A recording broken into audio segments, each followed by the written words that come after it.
Hi friends, आज हम लोग क्लास 10th आर.एस. अग्रवाल की जो साइड बुक आती है, तो पिछले क्लास में हम लोगों ने एक्सरसाइज 2A जो पोलिनोमियल का है उसके 5 क्वेश्चंस हम लोगों ने किया था। उसके आगे हम लोग करेंगे आज 6 नंबर क्वेश्चन से।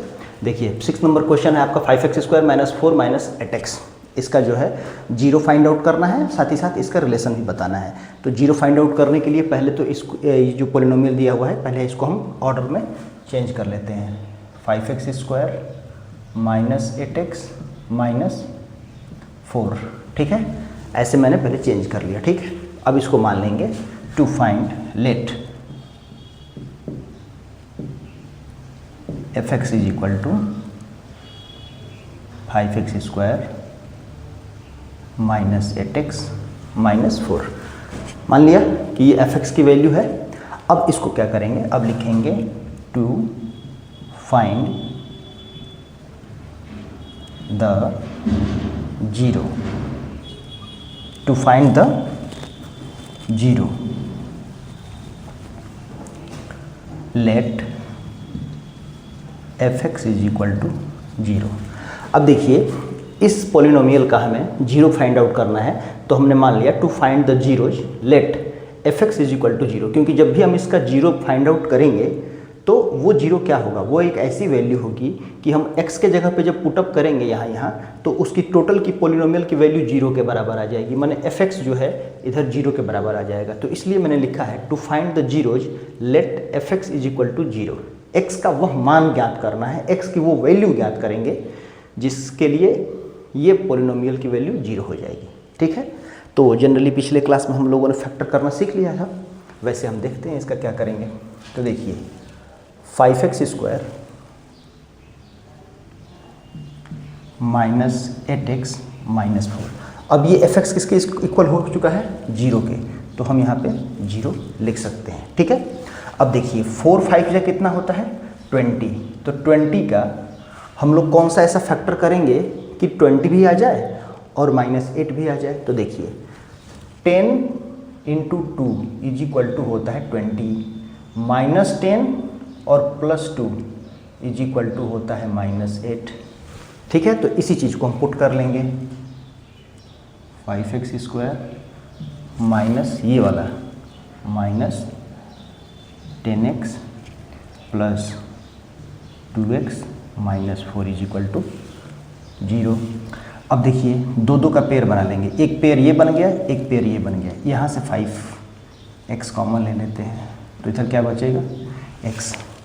ये मैंने पहले आपको पिछले क्लास में बता दिया है कि जो भी कॉमन लिया जाता है, जैसे 5x मैंने कॉमन ले लिया, तो इस 5x से इस टर्म में डिवाइड करते हैं, तो 5 से 5 कैंसिल और एक x से एक x कट जाएगा, तो एक x बच जाएगा, ठीक है। 5 2 = 10 और x कैंसिल हो जाएगा, +2 इसमें x - 2 = 0, ठीक है। अब x - 2 दोनों तरफ है, x - 2 को हम कॉमन ले लेंगे, तो इधर बच जाएगा 5x, इधर बच जाएगा +2, तो ये x - 2 = 0, तो x = क्या हो जाएगा 2, ये 5x + 2 = 0, 5x, तो x = क्या होगा, ये 2 इधर आएगा तो माइनस में हो जाएगा और ये 5 अपन में आ जाएगा। तो ये जीरोज पता कर लिया हमने। अब जब हम जीरो पता कर लिए तो सम ऑफ जीरो निकाल लेंगे, प्रोडक्ट ऑफ जीरो निकाल लेंगे। यहाँ लिख रहे हैं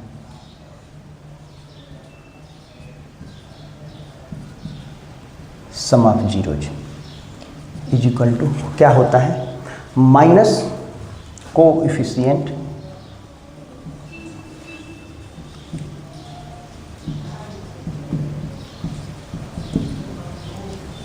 ऑफ x अपन में कोएफिशिएंट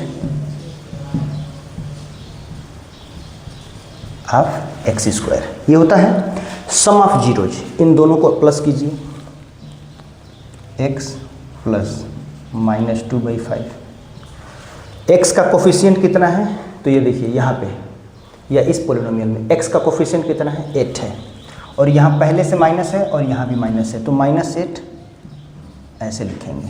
और कोफिशिएंट ऑफ x² कितना है 5, ठीक है। इसको x का कोफिशिएंट कितना है, ये 2 है, ठीक है। तो ये माइनस प्लस क्या हो जाएगा, माइनस।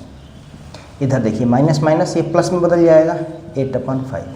इसको क्या करेंगे, 5 2 जा 10 माइनस 2/5, ये क्या है 8/5। ऐसे ही बढ़ाते चलेंगे इसको, फिर ये 10 में से 2 जाएगा तो 8/5 is equal to 8/5।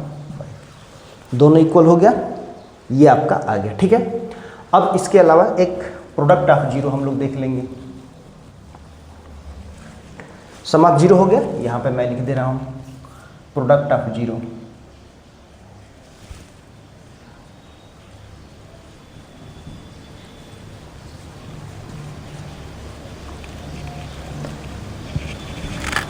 C by A होता है, क्या होता है, सी बाई ए। तो आप इसको जो है या तो ऐसे लंबा टाइप लिख लीजिए या डायरेक्ट मैं लिख दे रहा हूँ सी बाई ए, वही बात है। तो आप कर लीजिए 2 इंटू -2/5 इज इक्वल टू सी की वैल्यू कितनी है, -4, ए की वैल्यू कितनी है, 5। ये मैंने पिछले क्लास में बताया था कि ये क्या है, जब हम इसका कंपेयरिंग करते हैं जनरल फॉर्म से ax² plus bx plus C, तो a is equal to 5, b is equal to -8 और c इज इक्वल टू -4। आप पिछला वीडियो देखेंगे तो पता चल जाएगा। अब मल्टीप्लाई हम इसको करेंगे, 2 2 जा 4 -4/5 और इधर भी -4/5। देखिए सब इक्वल।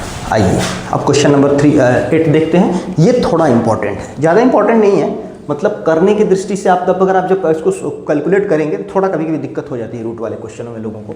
तो देखिए इसमें क्या करते हैं, लेट कर लेंगे, let fx is equal to 2√3x² -5x plus √3, ठीक है। अब देखिए टू फाइंड लिख लेंगे, to find the zeros, let करना पड़ेगा हमें fx इज इक्वल टू 0, ठीक है। तो अब आप देखिए फिर इसी इक्वेशन को लिखेंगे 2√3x² -5x plus √3 is equal to 0, ठीक है। अब हम क्या करेंगे कि इसका मल्टीप्लाई करेंगे। तो देखिए 2√3 और मल्टीप्लाई √3, तो 2√3 का मल्टीप्लाई √3 में होता है तो रूट हट जाता है, तो 3, तो क्या हो जाएगा 6। तो 2√3 से मल्टीप्लाई 6। अब देखिए इसी को मैं -2 और -3 करके रख दूंगा, तो -2 और -3 इज इक्वल टू होता है -5। आपका क्वेश्चन का आंसर अभी यहीं मिल जाएगा। तो -2 -3 इसको लिख देंगे तो -5 भी आ जाएगा और इन्हीं दोनों नंबरों को मल्टीप्लाई कर देने पे 6 भी आ जा रहा है। तो इसको पुटअप करेंगे तो लिखेंगे 2√3x² -2x -3x plus √3 is equal to 0, ठीक है। अब देखिए -2x -3x -5x के इक्वल होता है, लिख दिया हमने। अब इसमें से देखिए ये एक पेयर बन गया यहाँ से यहाँ तक, तो इसको ढक दीजिए। यहाँ से यहाँ तक का पेयर बन गया तो इसमें से क्या कॉमन लग रहा है, 2 कॉमन लग रहा है और x कॉमन है तो ले लीजिए। इधर क्या बचेगा, √3x -1। अब यहाँ देखिए फिर यहाँ माइनस आ गया, तो जब माइनस को कॉमन लेते हैं तो ये वाला साइन बदल जाता है, मैंने पहले ही बता चुका हूँ। तो माइनस, अब इसमें क्या करेंगे, पहले आप एक बात समझ लीजिए, ये 3 है ना, तो 3 किसके इक्वल होता है, √3 इंटू √3 के इक्वल होता है। यानी कि इस 3 को हम √3 इंटू √3 लिख सकते हैं। और जब मैं यहाँ √3 इंटू √3 लिख दूंगा तो इसका मतलब जब मैं इसमें से √3 कॉमन लूँगा तो यहाँ पे √3 बच जाएगा। तो देखिए इसको अब आप इसके इक्वल समझिए, यानी कि इसमें से मैं √3 बाहर निकालूँ या इसमें से बाहर निकालूँ, बात बराबर है। तो मैं √3 जब इसमें से कॉमन लूँगा तो क्या बच जाएगा, यहाँ एक √3 बच जाएगा x, और ये चूँकि माइनस कॉमन हो चुका है तो प्लस वाला सिंबल माइनस में बदल जाएगा और ये -1। समझ में आया। 3 को √3 इंटू √3 लिख सकते हैं, इसलिए 3 में से √3 को जब कॉमन लेंगे एक √3 को, तो एक √3 यहाँ बच जाएगा, तो वही √3 मैंने यहाँ लिख दिया है, ठीक है। √3 से इसमें जब डिवाइड करेंगे तो कट जाएगा, 1 बचेगा। अब इसको देखिए 2x -√3 और 1 ब्रैकेट में √3x माइनस 1 इजकल टू 0। अब क्या हो जाएगा 2x minus √3 is equal to 0, 2x is equal to √3, x is equal to √3/2। ठीक है, एक 0 पता हो गया। दूसरा क्या करेंगे √3x minus 1 is equal to 0, √3x is equal to 1, x is equal to 1/√3। 2 0 पता हो गया हमको। तो जब हमने दोनों जीरोज फाइंड आउट कर लिया तो अब हम क्या करेंगे, अब हम लिखेंगे sum of zeros.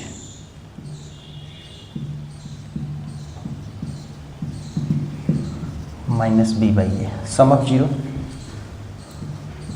√3/2 plus 1/√3 minus b कितना है। अब देखिए बार बार कंपेयरिंग कीजिए, ax² plus bx minus c से करना है। देखिए मैं यहाँ करके दिखा रहा हूँ, 2√3x² माइनस 5x प्लस √3, तुलना कीजिए ax² plus bx plus c से। a इजिकल टू क्या मिलेगा 2√3, b इजिकल टू क्या मिलेगा -5, c इजिकल टू क्या मिलेगा √3 मिला। तो माइनस और b कितना है 5, a कितना है 2√3, सॉरी ये माइनस पहले से है तो 2√3। अब इन दोनों का देखिए, इसका एलसीएम लेंगे 2√3, क्या होगा 2 से 2 कैंसिल, √3 से √3 में मल्टीप्लाई करेंगे तो 3। समझिए 2 और √3 का एलसीएम हुआ 2√3। अब इस नंबर से इसमें डिवाइड किया जाता है, तो जब 2 से 2√3 में डिवाइड करेंगे तो 2 से तो 2 कट जाएगा, √3 बचेगा, √3 का √3 में मल्टीप्लाई करेंगे तो आएगा 3, फिर √3 से √3 कट जाएगा, लेकिन 2 का 1 में मल्टीप्लाई करेंगे तो आएगा 2, माइनस माइनस ये हो जाएगा प्लस 2√3। इसलिए ये क्या हो गया 5/2√3 इज इक्वल टू 5/2√3। ठीक है, ये सम ऑफ 0 आ गया आपका। अब एक देखेंगे प्रोडक्ट ऑफ 0।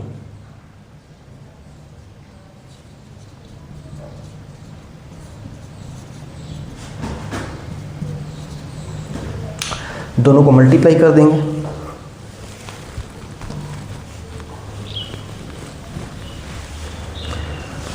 तो आपका क्या है √3/2 मल्टीप्लाई 1/√3, c/a, c कितना था हमारा √3, a कितना था हमारा 2√3। ठीक है, क्या हो जाएगा √3/2√3 और इधर क्या है √3/2√3 इक्वल हो गया।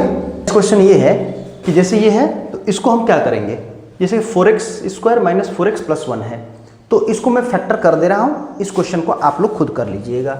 अब इसमें हमको क्या करना है कि लेट कर लेंगे fx इज इक्वल टू हम मान लेंगे 4x² माइनस 4x प्लस 1। अब टू फाइंड, सेम वही चीज़ लिखते चलेंगे, to find the zeros let fx is equal to 0।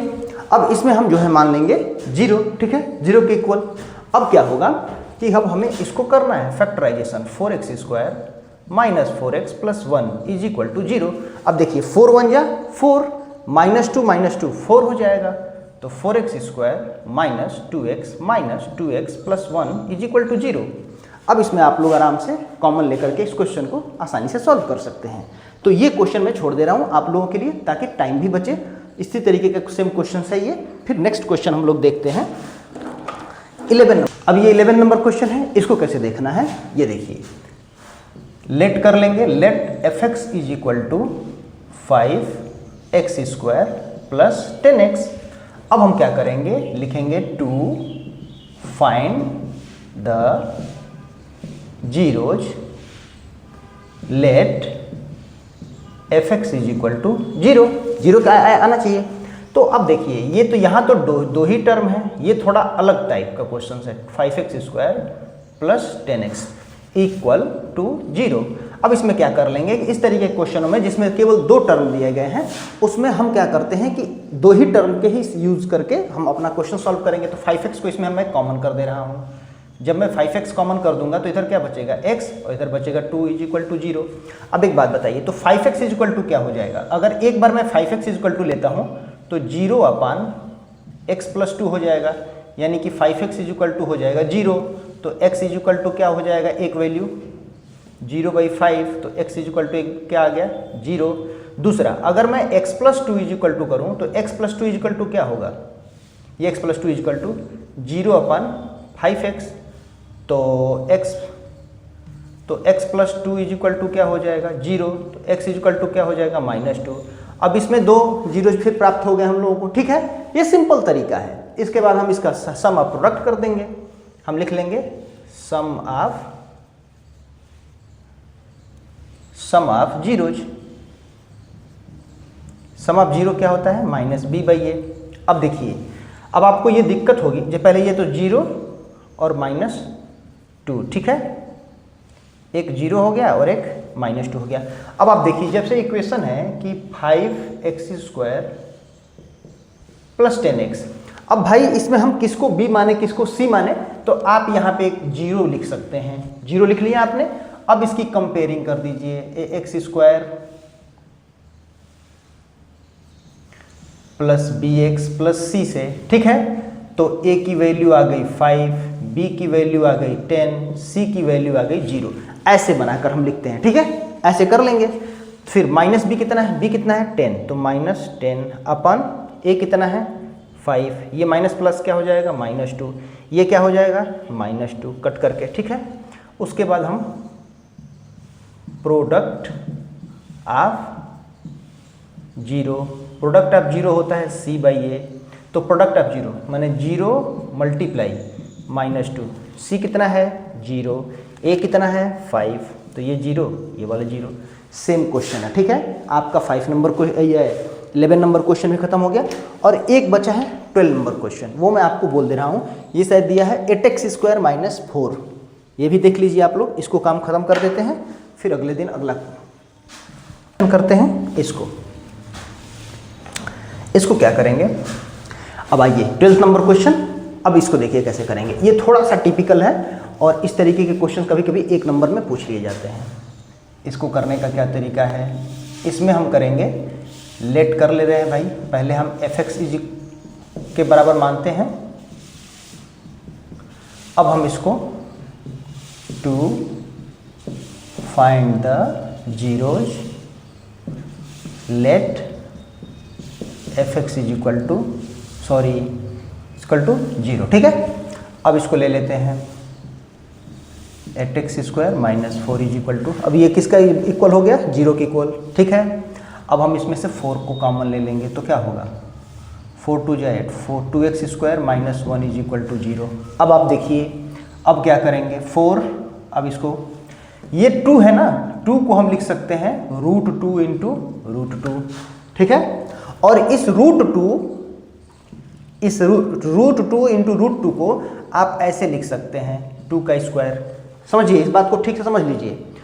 2 जो है, 2 को हम √2 × √2 लिख सकते हैं, क्योंकि ये दोनों 2 के बराबर होता है। अब इस √2 × √2 को 2 बार लिखने से अच्छा है कि आप √2 का स्क्वायर लिख सकते हैं। यानी कि 2 को आप ऐसे भी लिख सकते हैं और 2 को आप ऐसे भी लिख सकते हैं। तो मैं इसी फॉर्म में लिख दे रहा हूँ। इस 2 को मैं ऐसे लिख दे रहा हूँ √2, ठीक है। और ये x को बाहर लिख करके ऐसे कर दे रहा हूँ माइनस। अब 1 है तो 1 का भी मैं स्क्वायर कर सकता हूँ, कोई दिक्कत नहीं है, क्योंकि 1 का स्क्वायर 1 ही होता है। अब हम क्या करेंगे? तो देखिए, ये a² - b², एक फॉर्मूला होता है a² - b² का, a + b और a - b। तो अब उसमें क्या होगा कि जो 4 है वो 4 को हम यहीं रहने देंगे। अब हम क्या करेंगे कि a + b मतलब 1 ब्रैकेट में √2x + 1 हो जाएगा और सेकेंड ब्रैकेट में √2x -1 हो जाएगा इक्वल टू 0। अब ये जो 4 इधर डिवाइड होने होगा तो ये खुद ही 0 हो जाएगा। तो √2x + 1 √2x - 1, और जब इसको 0 में 4 से डिवाइड करेंगे तो आंसर कट के क्या आएगा? 0 ही आएगा। अब देखिए, तो अब ये ले लीजिए √2x + 1 इक्वल टू 0, तो √2 x इज इक्वल टू -1, तो x इज इक्वल टू क्या होगा -1/√2। ये देखिए √2x - 1 इज इक्वल टू 0, तो √2x इज इक्वल टू 1, तो x इज इक्वल टू 1/√2। ठीक है। अब देखिए ये दो हमारे पास जीरोज प्राप्त हो गए। अब जब जीरोज प्राप्त हो गए तो हम क्या करेंगे कि एक एक को सॉल्व कर लेंगे। एक बार सम निकाल लेंगे, sum of 0 is equal to -b/a। अब -b/a मैं शॉर्टकट में लिख रहा हूं क्योंकि इसी को मैं लिख सकता हूं माइनस कोफिशिएंट ऑफ x, क्योंकि देखिए ये कोफिशिएंट ऑफ x इसमें गायब कर दिया है। ठीक है, तो उसको हम आराम से निकाल लेंगे, उसमें कोई दिक्कत नहीं है।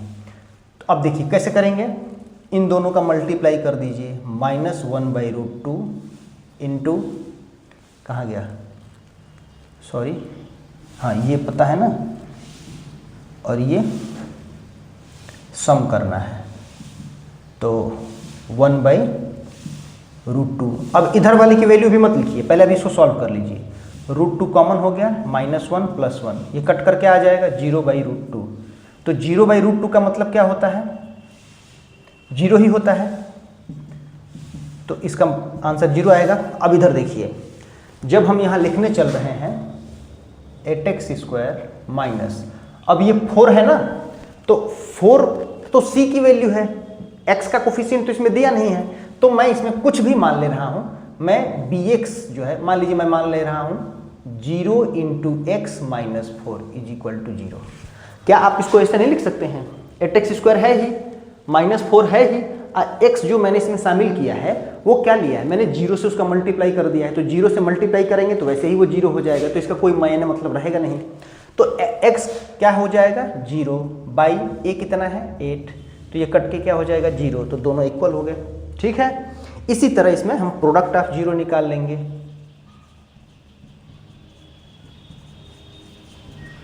c/a, तो प्रोडक्ट क्या हो जाएगा 1/2 इंटू 1/√2। c कितना है इसमें, देखिए c है हमारे पास -4, बाई a कितना है 8, कट के कितना होगा -1/2, और इधर क्या आएगा 1 में 1 से मल्टीप्लाई करेंगे 1, √2 क्या हो जाएगा 2, दोनों इक्वल। ठीक है, अब कल हम लोग इसके नेक्स्ट 5 क्वेश्चन और करेंगे, और ऐसे ही डे बाय डे हम लोग 5 क्वेश्चंस RS अग्रवाल के करते चलेंगे।